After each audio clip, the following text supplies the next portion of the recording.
You think in 2025, with the amount of fitness influencers, personal trainers using AI like ChatGPT, or the overabundance of information online and on YouTube just about how to lose weight, how to gain weight, what tips and tricks you need, and here's a bunch of diet plans, that losing weight would be easy, right? Well, no. Wrong, it's not easy. You see, the truth is, weight loss isn't all about how much you know, it's how much you're willing to sacrifice. And I was just about to find out how much sacrifice 30 days without food would demand of me. See, and online there's so much conflicting information, and there's so much information in general, I just didn't even know where to begin. But there was one thing that kept popping up. Learn about the calories in the foods that you're eating. A sustained caloric deficit. Track your calories. Do not do this intuitive eating stuff. You will overeat. So I thought, why don't I just take it to the absolute extreme? Why don't I just remove calories altogether? And to keep it safe, I asked ChatGPT how much I would lose in 30 days without food. And it roughly estimated that I would lose around 15 kilos, 10 kilos of which will be from fat, 2 kilos or so from muscle, and the rest would be water weight. I mean, that sounds pretty great to me. 10 kilos of fat, that would take me ages without doing this diet. See, but here's the spoiler alert. ChatGPT was off. It was wrong. It was very wrong. Your body fat percentage didn't really move because the muscle's shot. And it's not that I know you're like, what the hell? And so day one began. I weighed in at 97 kilos and I was at 31.3% body fat. And that was the biggest thing I wanted to reduce throughout this challenge, is get that body fat down to at least around 20%. So I stepped into the month-long challenge that would change everything. See, the first few days were rough, but it was working. Day 2, I was at 95.2 kilos. Day 4, 91.9 kilos. And by day 6, I reached 90 kilos flat. The weight was just falling off me, but the stomach ache, the headache, the nausea. I was beginning to wonder if I just set myself up for failure. Could I really survive the next 30 days without food? But on day 6, something strange happened. After all the pain that I was going through, all the struggle, wondering if I was even gonna be able to do this challenge, the hunger just vanished. It was gone. I had officially broken through, quote unquote, the wall. And that's when I realized, from here on out, it wasn't about surviving without food. It was about everything else that was gonna come to challenge me in face of no food. One of which was my worry that I was gonna lose more muscle than I anticipated.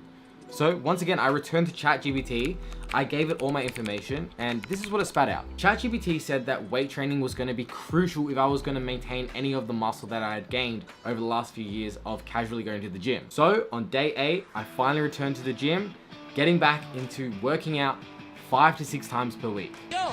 Too slow! Faster that! Don't let him touch it, come on!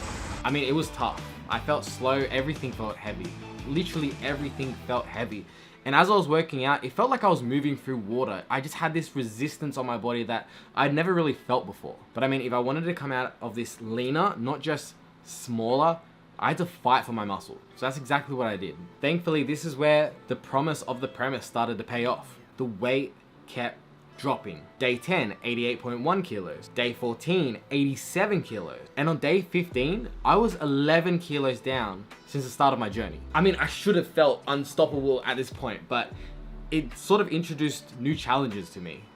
The halfway point brought about 2 main challenges which I began to struggle with. I mean, challenge 1, my social life began to just diminish. It began to vanish in front of my eyes. Coffee runs, dinners, movie nights, I just couldn't do it anymore. All off limits. And then challenge 2 was just my obsession with food. Don't get me wrong, like I said, I wasn't hungry anymore, and I wasn't. I was okay.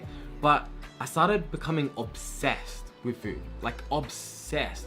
I was watching food reviews, the best food review on YouTube. Even recipes, I don't cook, and that's all I could watch. I mean, halfway through, I hit 85.9 kilos. On paper, I was succeeding, but it didn't feel like it.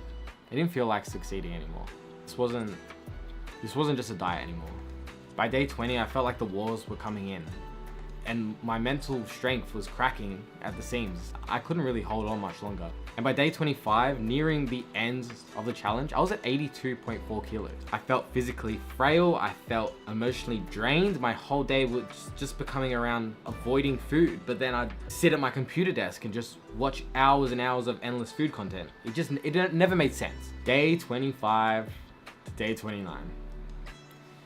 Yeah, I felt like I was losing my mind. I felt like I was shrinking as a person, which I guess was the goal of this challenge, but it was taking my identity with it. I didn't feel like me anymore.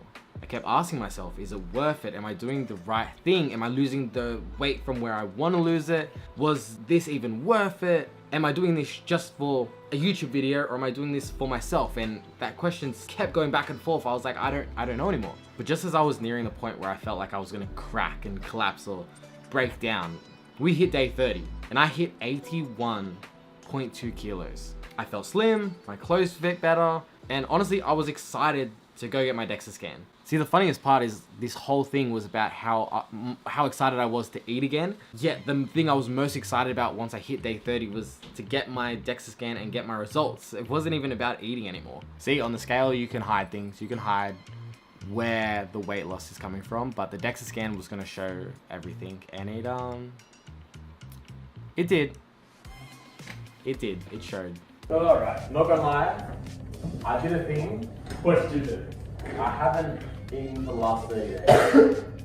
You haven't eaten for the last 30 days? Yeah. What do you mean you haven't eaten? Like, I haven't had any food for 30 days. The only thing I'm nervous about is that I've lost more muscle. Yeah. Look, the reality of the beast is, yes, I think you're on the right track and your right mindset. You are probably going to see a lot of muscle loss, but the benefit of it is you're going to see a lot of fat loss. Yeah. So I'm just trying to see, like, is it more muscle or is it more fat? If it's more muscle, I'll definitely take it an L, but... Alright, dude, let's take a look, yeah?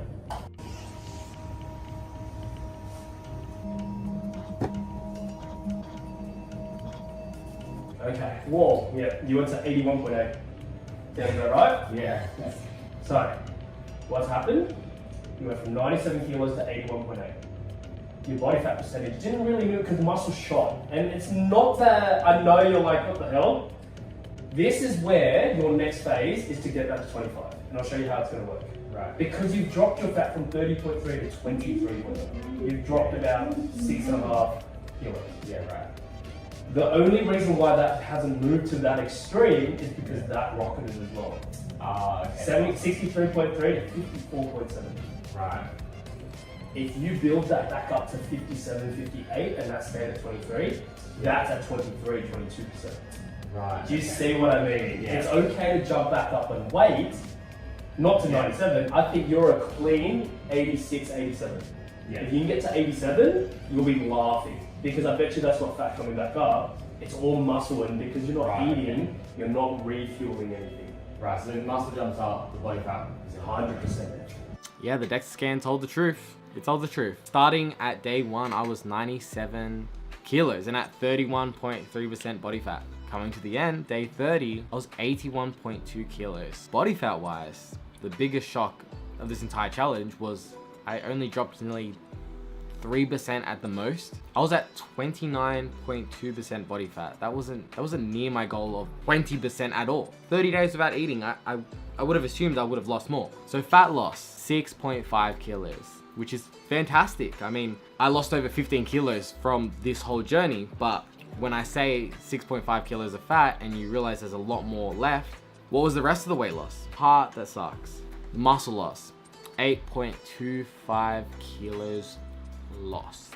I had lost more muscle than I had fat throughout this entire journey, which, you know, I relied on ChatGPT. I thought it's AI, it knows what it's talking about, it's pulling from all these sources, and never once did it say there was a chance of there being more muscle loss than fat loss. It was more about you could reduce it to only being 1 or 2 kilos if you kept training, which I did, but if anything, it just ate away more of my muscle. So instead of sculpting a leaner version of myself as I had hoped, I pretty much just got myself and shrank myself everywhere. ChatGPT was wrong and I sacrificed more muscle than fat. If anything, I think I learned from this, do not trust AI with your weight loss tips. It will give you what you want to hear, but not the hard factual truth that a person with lots of experience and actual knowledge will. But if you guys did enjoy the video, make sure to like down below, leave a comment if you have any questions and want to ask me something. Yes, I know I'm stupid, you don't have to put that in the comment section down below, and subscribe for more future content. I'm not gonna be doing this again though. Enjoy.